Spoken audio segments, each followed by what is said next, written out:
Littérature, toute la littérature, ici tous les genres, sous-genres et types d'écriture se rencontrent. Vous aurez droit à plus de découvertes de livres et d'auteurs. Ici, tous les genres littéraires et textes scientifiques se côtoient. Le Point littéraire, nouvelle saison, tous les vendredis de 20h à 21h sur Royal FM. Prenez le rendez-vous avec Jean-Jacques Foucault. Deuxième livre, un recueil de poèmes, Les racines de la résistance. Les poèmes de Émile Arcel Guettieux est un auteur de ce florilège. Il est né en 9 décembre 1976 à Bafang, la petite ville de l'Ouest Cameroun. Il a cofondé avec des poètes gabonais, Patrick Alfred, le club des poètes du Gabon. Il a un certain nombre de textes. Émile Arcel, bonsoir et bienvenue sur le Point littéraire. Bonsoir Jean-Jacques, c'est un bonheur d'être là. Et c'est vrai qu'on ne se connaissait pas vraiment. Physiquement, peut-être de nom oui, mais physiquement. Alors vous êtes à Yaoundé depuis un certain, je vais dire 2 semaines à peu près. Vous nagez en plein dans la littérature quand même. D'abord le Salon international de l'industrie du livre et maintenant la semaine de la littérature à l'Institut français du Cameroun. Effectivement, donc 2 semaines intenses de littérature, d'échanges, de rencontres, de partage.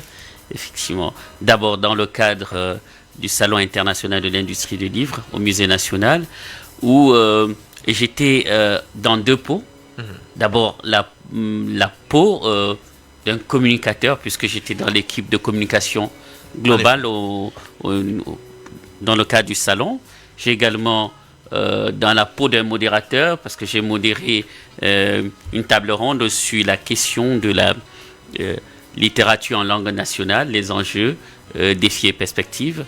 Et bien entendu aussi dans la peau d'un auteur, parce que j'ai et je dis merci à M. Machadji, exposé 3 de mes ouvrages au stand du Popo dans le cadre de ce salon intérieur. Donc chacun... Dialogue intérieur. Un dialogue intérieur. Et donc forcément les gens iront à votre rencontre en l'ouvrant. Il y a le vertige de la parole également de vous. Le vertige de la parole, c'est 2011 aux éditions Eddy Livre. J'ai voulu aborder toutes les questions. C'était ma première production. Et en parcourant certains de mes textes, on voit qu'il y a cette constance des questions de révolte, d'injustice qui reviennent. Donc, c'est cela. Les racines de la résistance. Le livre que nous avons en lumière. Contre qui résiste-t-on? Alors, contre qui résiste-t-on? D'abord contre soi-même, parce que j'aime bien cette phrase de Harold Kesh qui dit « L'oubli, c'est la ruse du diable ». Donc, il faut résister contre soi-même parce que l'homme est imperfectible, j'y arrive. Nous avons nos tares, nous avons nos errements. C'est révolter, résister aussi contre notre mémoire qui est sélective et qui est, j'allais dire, qui trahit ce que le combat de nos pères, parce que je disais à quelqu'un l'autre jour, c'est décevant et écœurant dans nos pays. Vous allez voir même une boîte de nuit, on dit le Trocadéro, quartier latin. Ça veut dire qu'en tant que peuple, nous n'avons même pas d'imaginaire pour que même un seul nom d'une boîte de nuit qu'on aille chercher à des années-lumière. Donc, il y a cette forme de résistance. Regardez nos rues. Lorsqu'on dit rue du Général de Gaulle, le Général de Gaulle, certainement, il est grand pour la France. Il a fait beaucoup de choses pour le peuple français. Il y a beaucoup d'exemples comme ça. Mais pour nous, en tant que peuple, en tant qu'Africains, en tant que Camerounais, qu'est-ce que le général a fait pour nous? Rien. Donc pourquoi nous devions avoir une rue qui porte par exemple l'avenue Kennedy? Tout cela, qu'est-ce qu'ils ont fait? Kennedy a fait quoi pour le Cameroun? Il était grand, certainement, parce qu'il a défendu les intérêts du peuple américain. Il a représenté certaines choses. Pourquoi est-ce qu'il est important de se rappeler l'histoire? Il est important de se rappeler l'histoire pour la simple raison que si vous ne connaissez pas votre histoire, vous n'allez pas avancer sereinement. On doit, en tant que peuple, nous devions connaître notre histoire et surtout nous guérir de notre histoire. Pour ma part, je constate et je crois que le drame que vivent, la question est encore conflictuelle en Afrique.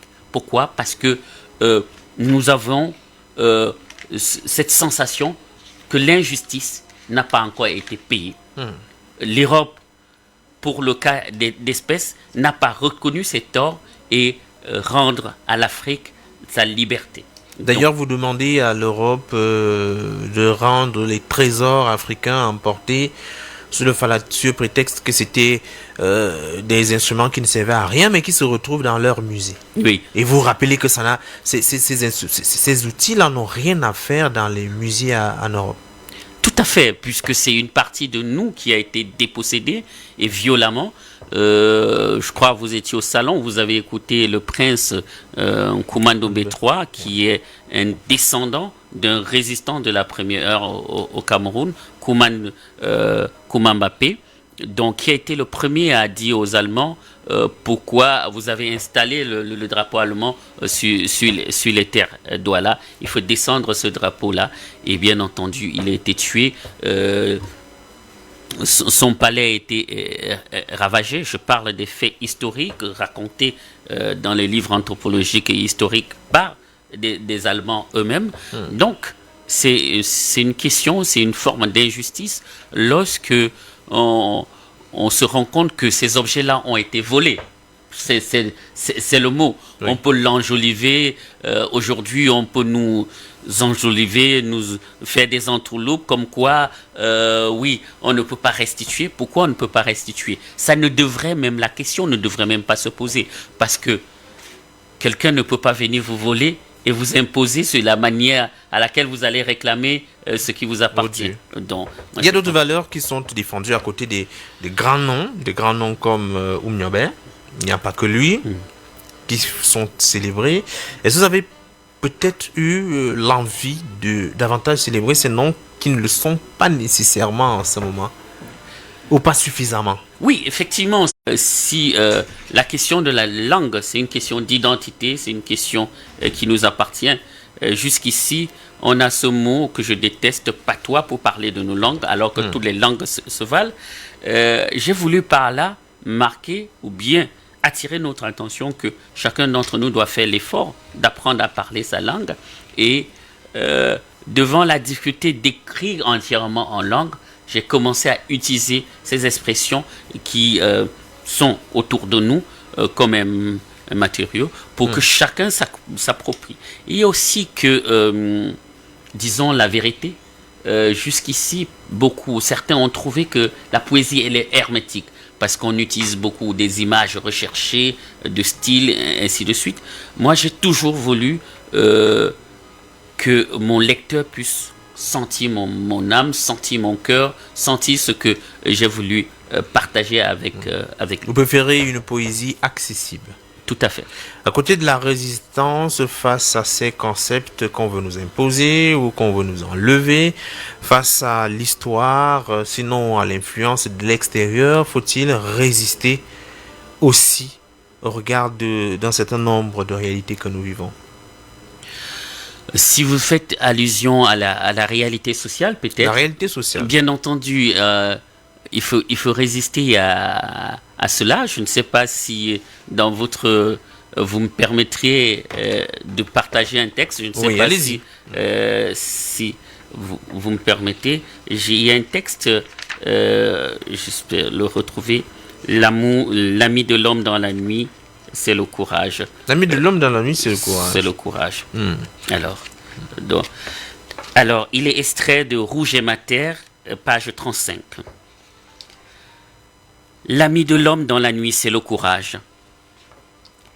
Il ne se passe plus un jour sans que nos cités ne soient plongées dans un noir de jeudi soir, crachant dans les rues tous les détraqués, véritable danger dans la société. Il ne se passe plus un jour sans que nos robinets soient fermés, laissant aux populations la main loisie de consommer de l'eau souillée et de choper au passage du choléra. Il ne se passe plus un jour sans que les prix des produits de première nécessité ne soient simplement x15 multipliés sur les marchés, aux grandes dames de mon peuple. Et comme le temps passe très vite, c'est la fin de cette autre édition du Point littéraire. Merci à Salman Essana qui était à la mise en onde, coordination éditoriale Une affaire d'Ibeb La Samari, coordination centrale Jean-Patient Tala, supervision générale le reverend pasteur Bissa Emmanuel Noël, présentation Jean-Jacques Foucault. Avec le même plaisir, je serai des vôtres vendredi prochain à 20h pour la découverte d'autres ouvrages. Et Boylamé Mikado est avec vous jusqu'au bout de la nuit. Bonsoir Iboy Lamé. Merci beaucoup Jean-Jacques Foucault. Bonsoir. Très en forme ce soir Iboy Lamé. Oui, mais peut-être parce que c'est le vendredi. C'est le vendredi, mais je suis serein. Tu vois que je suis pimpant. Oui, ça c'est le vrai. même plaisir, le même enthousiasme pour servir les auditeurs. Alors merci et bonsoir à nos amis, les invités de ce soir de ton